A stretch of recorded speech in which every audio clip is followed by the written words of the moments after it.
As I've said on one of my previous videos, I'm currently changing over all my lock sound decoders over to the Zimo 644D decoder with Digitrain's Class 37 multi-drive sound files. Now, I had been doing some work on the CVs. I'd been altering some CVs on one of my other Class 37s with the Zimo decoder, and I was testing the Loco out on an oval of track, you know, just to see what difference the changing the CVs, what effect they had on the Loco. Now, for some reason, the Loco would just stop dead on the track after about maybe 5-10 minutes of use, maybe less than that. So what I would do was I would give the Loco a nudge, which didn't get the Loco going again. So I thought, well, maybe the Loco's just come up upon a little bit of dirty track or something like that. So I cleaned the track, and while I was at it, I got the Pico wheel cleaner out and I cleaned the wheels also. The wheels still looked pretty clean and the track wasn't too bad at all. I put the Loco back on the track and it ran fine again. Tried it in the opposite direction, no problems at all, and then after a few minutes it stopped dead again. Only this time when it stopped, I gave the locomotive body a bit of a tap, a sharp tap with my finger, which got the locomotive going again. So I knew, well, there's something not quite right with it anyway. Now, I didn't have a clue what to look for. I mean, I just sort of, I took the locomotive body off and checked the obvious. I looked for, you know, any loose wires, anything that may be causing a short circuit or anything like that.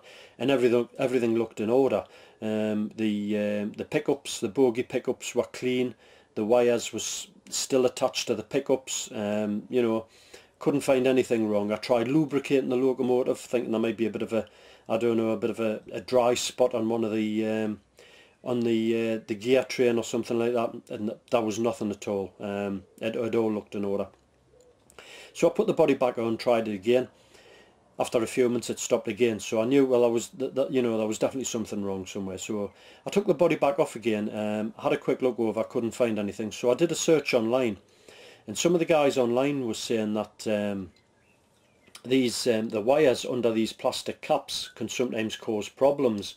So I thought, well, that's, everything else seemed to be working okay, looked in order. So I thought, well, I'll have a look at these. So what I did was I took the caps off, and I'll try and zoom in here hopefully without going out of focus.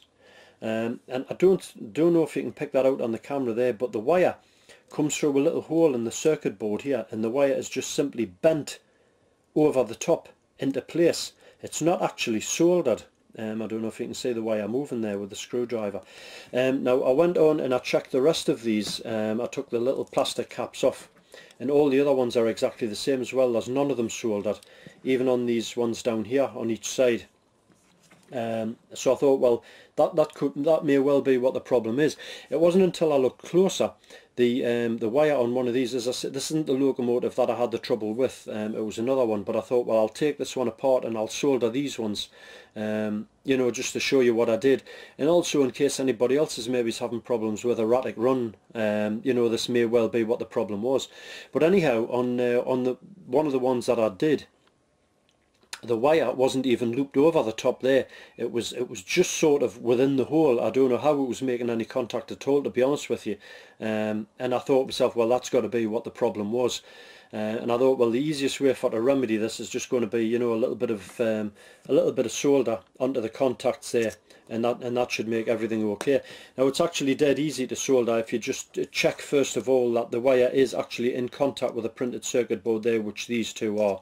Hopefully you can pick them out on the camera, and then it's just a case of just taking a soldering iron with a little bit of solder and just more or less tinning the area where the wire comes through. Now, the soldering iron that I'm using is an Antex 18 watt soldering iron. I haven't really got any high wattage soldering irons. I've used the 18 watt soldering iron for a while now, never had any problems with it. It's always soldered everything I've wanted to do with ease. So as I say, that's just the soldering iron that I'm using anyway. Anyway, for to solder the first contact on, as I say, make sure that the wire does actually come through the hole and it is looped over, and then you just simply take a soldering iron and you're just more or less tinning it like that. That's all it takes. That's it done there. and then you just go onto the other one and just do exactly the same on the other one there, and that's that one fixed there. And that's a permanent fix there now.